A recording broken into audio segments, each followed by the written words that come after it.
Hi everyone, it's Natalie here, and this is Marty.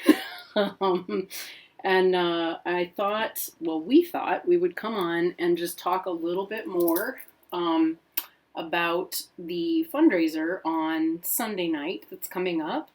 If you haven't seen it already, I'm doing a live stream to raise funds for some local cats. So I thought I would share, hi baby, a little bit more about their story. Um, so you have a sense of what it is you're donating to and for.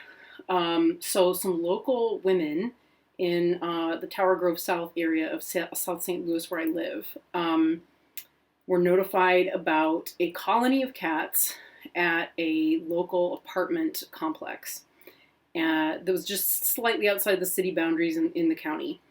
And they all come from different rescues, running from different parts of the city, and kind of work independently, and they work together and they collaborate really well in order to basically take care of these kinds of situations, and then find either their organization or another organization who is willing or able to sponsor.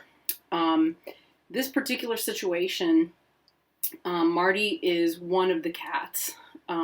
There were several, probably 15 to begin with, but there were many of them that were poisoned. So the apartment managers and some of the residents had taken to poisoning the cats in order to solve the problem. A lot of the residents of the apartment complex were and are disabled and elderly, and were struggling with the idea of having, these cats who are, interested in people and interested in affection and wanting to get to know them and get fed because they were really hungry. And so it was causing a big problem. So long story short, eventually someone realized that that this was going on, that the poisoning was taking place, and contacted a rescue organization. So several of the women that live locally who work and collaborate together came together to rescue them. And I was willing to foster because I saw a post in our neighborhood's Facebook page, which is about the only Facebooking I do very often anymore. Many of you know this, right?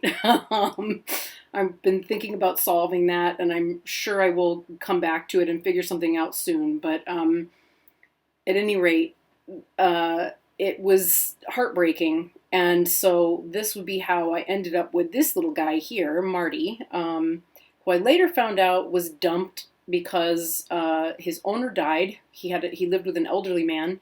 The owner died, and Marty was dumped. The family just tossed him out and said, well, I guess there's other cats here, so, he can be here too. We don't know where the rest of the cats came from. So you'll start seeing some photos probably right about now. But as you can see from the pictures, a lot of the cats are very fluffy.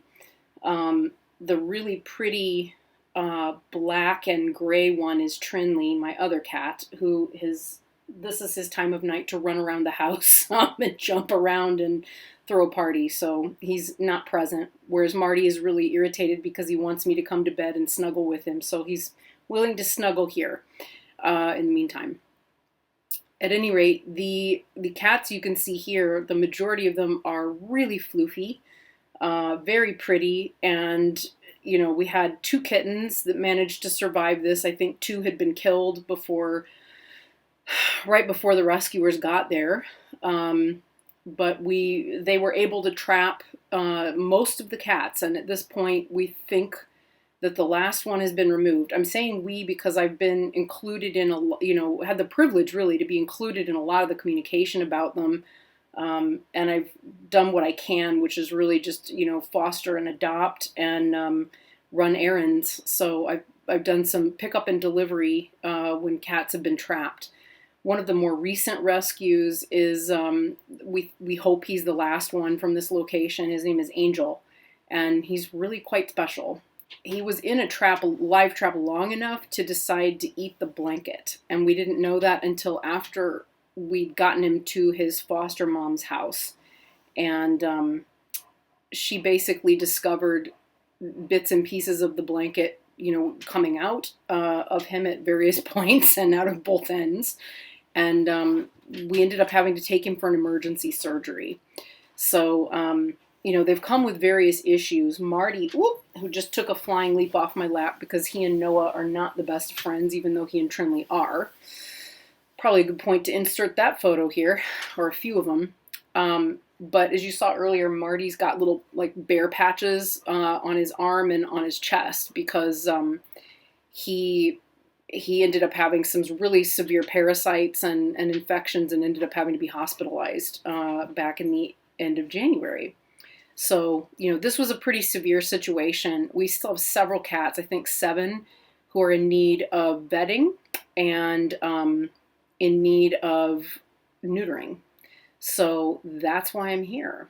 And that's the point of this fundraiser. And if it gets me back and more active on YouTube and social media, then so be it. It's probably for the best. But I thought I would just offer that information.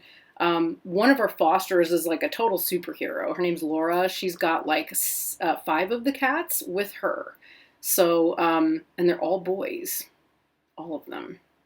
So it's pretty exciting stuff.